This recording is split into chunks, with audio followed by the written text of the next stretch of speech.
Hello students, how are you? I hope you all are fit and fine. So dear students, as you all are aware that in my last video, I finished the revision of poem 1, My Mother at 66. In today's video, we are going to revise poem 2, An Elementary School Classroom in a Slum, written by Stephen Spender. And this is the fourth time when we are going to revise this lesson. Already a lot of discussion has been done. MCQs has also been discussed in the class. All types of questions like assertion and reasoning type question, case based study type questions, and statement based questions. We discussed all types of questions, competency based questions.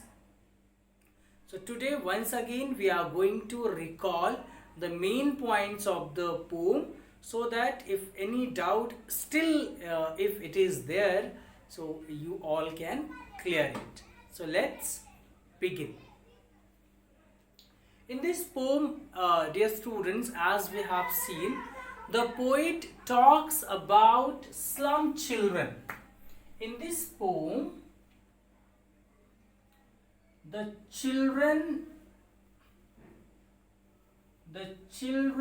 of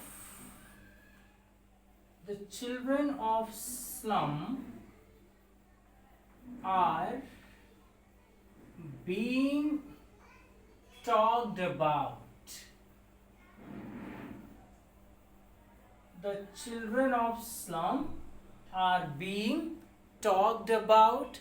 First, the poet tells us about their physical condition, how they are the victim of malnutrition. So the children who are sitting, the children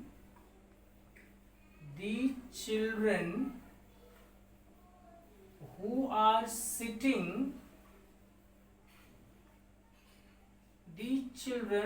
sitting in a slum classroom, the children who are sitting in an elementary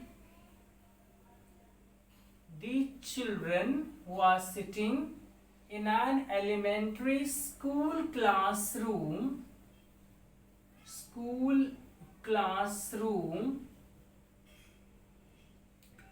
they are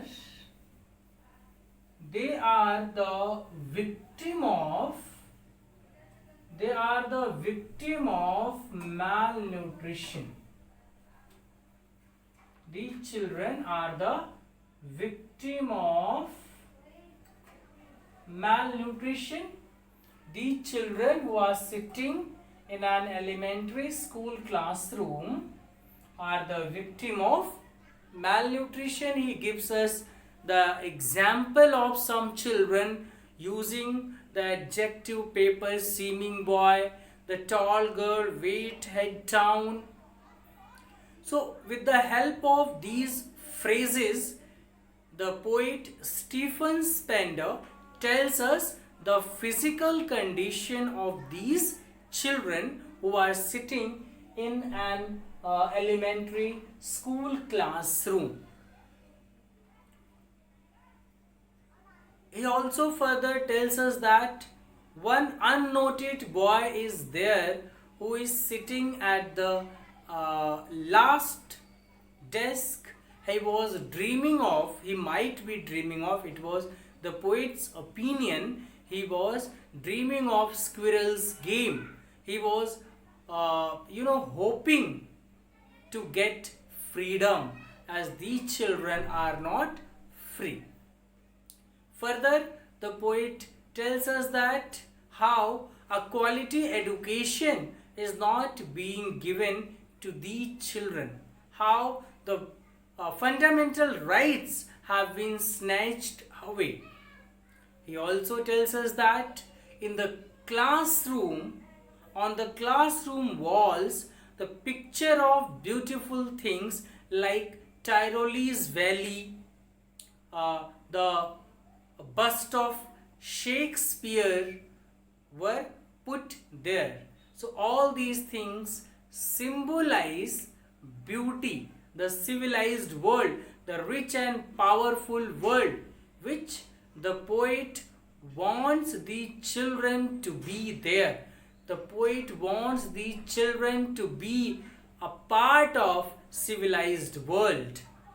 So that is why in the last stanza we have seen how the poet requests governor, inspector, teachers, visitors that they should come forward and they should make the policy which should be in favor of the children, and the children with the help of these people must be taken out from that cramped hole in which they have been sealed. Okay, so now with the help of a PPT, I'm going to show you a PPT, and once again we are going to discuss a complete explanation of this poem with the help of PPT. So let me share with you.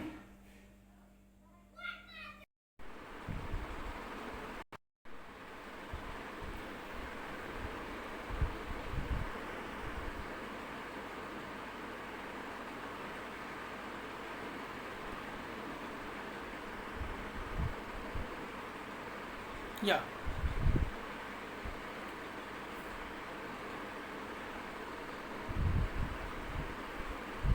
So you can see the picture of slum children, how the schooling is done. It has been shown in the picture, and how they are devoid of all types of facility, all types of basic facility which they deserve to be given. Sir, let us discuss about the poet Stephen Spender. Sir Stephen Harold Spender was born on February 28, 1909 in London. He attended Oxford University and fought in the Spanish Civil War. In the 1920s and 1930s, he associated with other poets and socialists such as W.H. Auden, Christopher Isherwood, Louis Macnish, and C.D. Lewis, and his early poetry was often inspired by social protest. During World War II, Spender worked for the London Fire Service. He co-founded Horizon magazine with Cyril Connolly and served as its editor from 1939 to 1941. He was editor of Encounter magazine from 1953 to 1966. Spender's books of poetry include 20 poems, 1930, Vienna, 1934, The Still Center, 1939, Poems of Dedication, 1946, and The Generous Days, 1971. Spender was professor of English at University College London from 1972 to 1977 and gave frequent lecture tours in the United States. He was knighted in 1983. Spender died on July 16, 1995.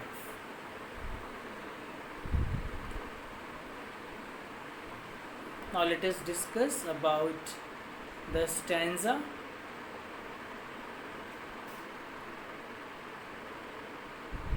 This is the complete poem. Far, far from gusty waves, the children's faces, like rootless weeds. Now the poem. You can hear it now. An elementary school classroom in a slum. Far from gusty waves, these children's faces, like rootless weeds, the hair torn round their pallor.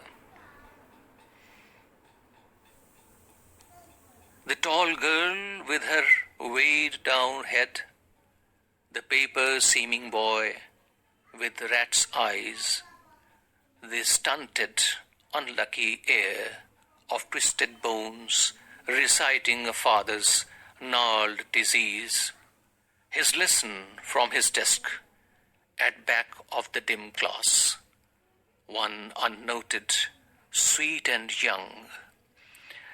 His eyes live in a dream of squirrel's game in tree room other than this. On sour cream walls, donations, Shakespeare's head, cloudless at dawn, civilized dome riding all cities, belled, flowery, Tyrolese valley, open-handed map, awarding the world its world.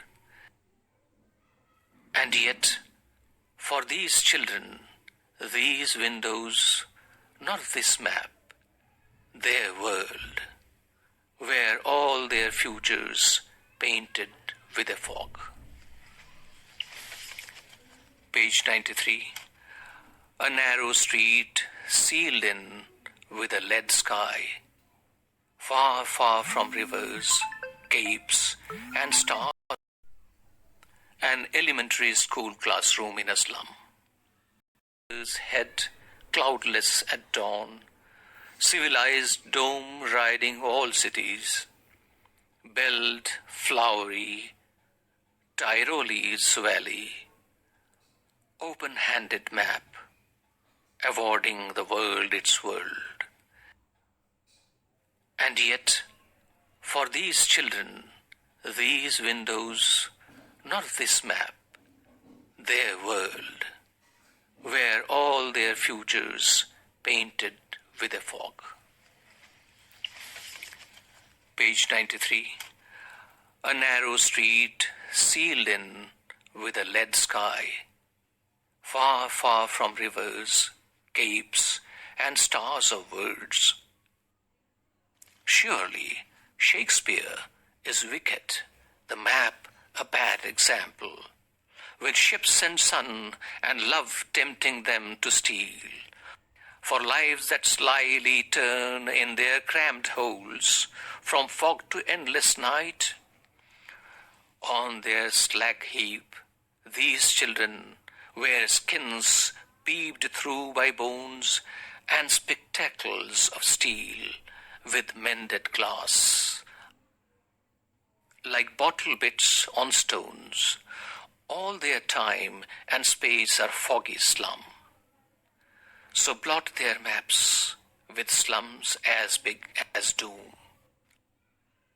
Unless governor, inspector, visitor, this map becomes their window, and these windows that shut upon their lives like catacombs.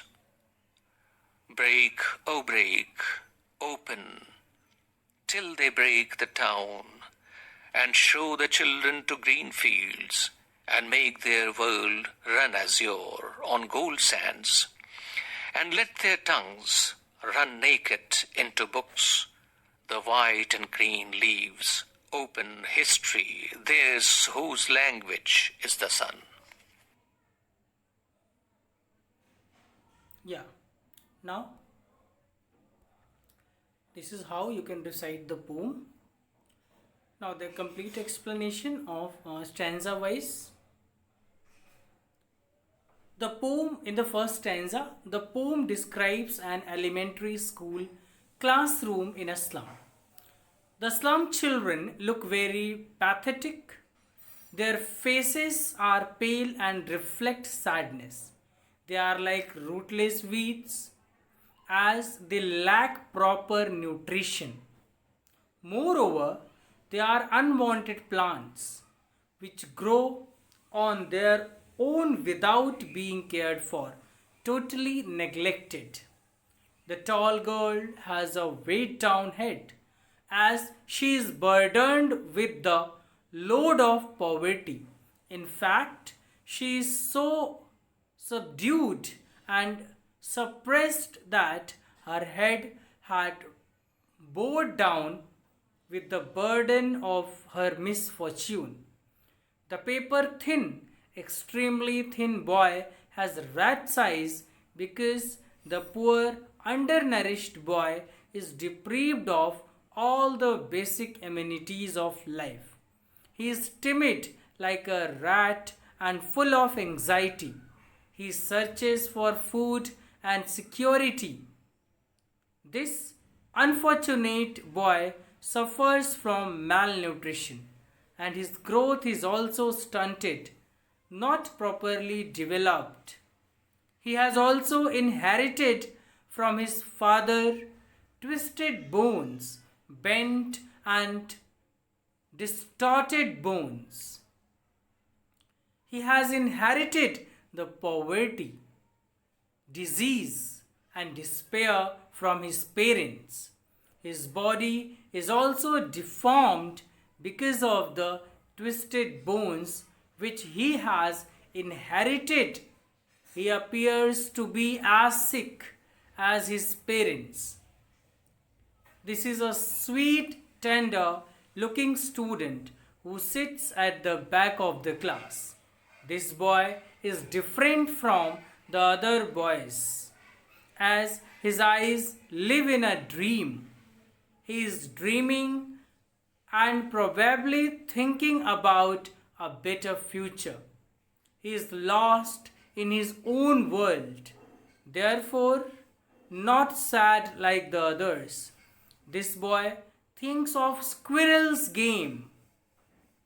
He wants to enjoy the play freely like the squirrel in the garden outside. The squirrel climbs trees and hides their holes. The boy also dreams to be free, but he cannot as he must sit in the dull and dreary classroom. In the boy's imagination, tree room, the shallow in a tree is full of fun, curiosity, and mystery. This is in contrast to the gloomy classroom.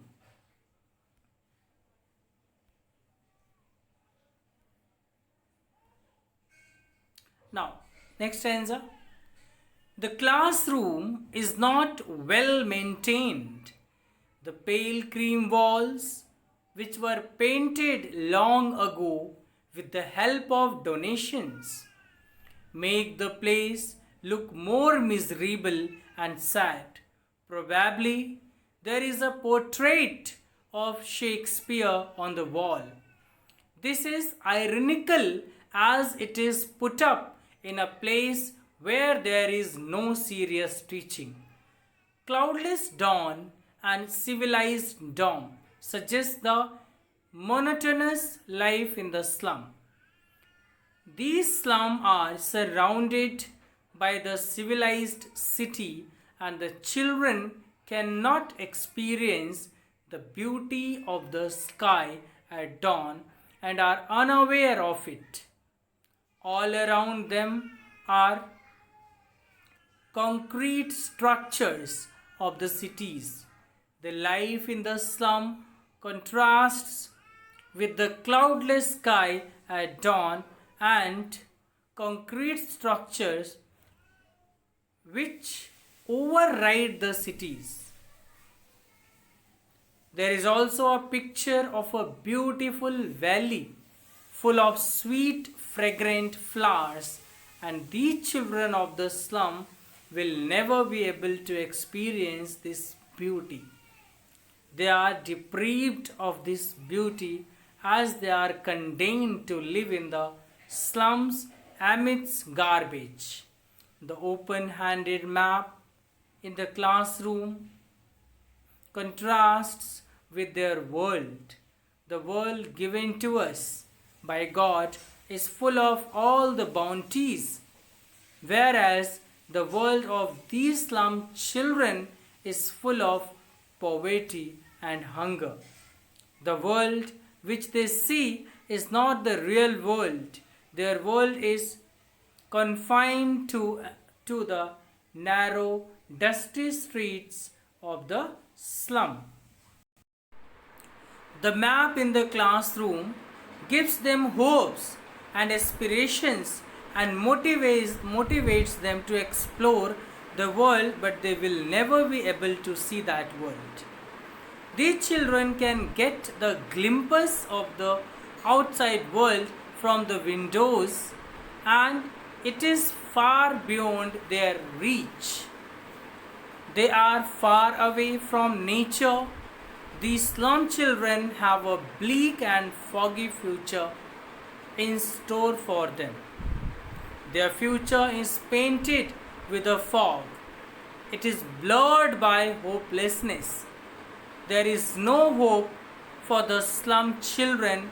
Instead of the normal blue sky, they live under the lead sky, dark and dull, polluted, shows there is no hope for them. The atmosphere hints at their monotonous life, and the slum children remain confined throughout their lives, confined to the filth and dirt, to the narrow slum streets. They are away from the glory of nature, beauty of the rivers, mountains, stars. Now, the third stanza. Surely Shakespeare is wicked, the map a bad example, with the ships and sun and love tempting them to steal for lives that slyly turn in their cramped holes.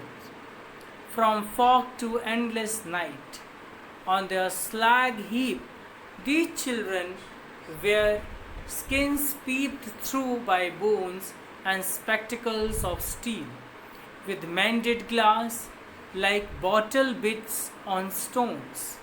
All of their time and space are foggy slum. So blot their maps with the slums as big as doom. So the children of slum are fighting the battle of life unarmed. They are troubled by disease and despair. From them, Shakespeare is wicked and map a bad example. The literary excellence of Shakespeare and the scenic beauty portrayed in the map cannot relieve them from their despair. For these slum children, literary excellence is far-fetched thing and hence seems wicked. The map on the wall gives them false aspirations as it makes them aware of the beautiful world given by God. The world of these children is confined to the narrow streets of the slums. Therefore, map is a bad example. They feel cheated, being deprived of the thrilling sensation of the sun, the ship, and the emotions of love.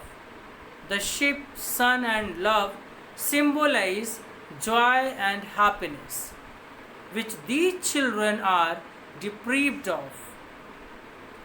Their only experience is that of hunger and poverty. To reach out of the world beyond, these children are sometimes tempted to adopt wrong means, even stealing to fulfill their dreams. These children live in a cramped holes, striving and struggling for survival in the small, dirty rooms, from fog to endless night, from foggy mornings till long, endless nights, trying to meet both ends. The slum children live on slag heaps, piles of waste material. Their world is full of dirt and garbage. These children are very weak and undernourished. They look like skeletons as their bones peep through their thin skin. They wear spectacles of steel and mended glass, discarded spectacles by the rich, mended, repaired, and worn. Their life is like bottle bits on the stone, shattered and broken like bits of bottle on the stone. They are deprived of even the basic amenities of life. Their world is comprised of the foggy slums where they live nightmare.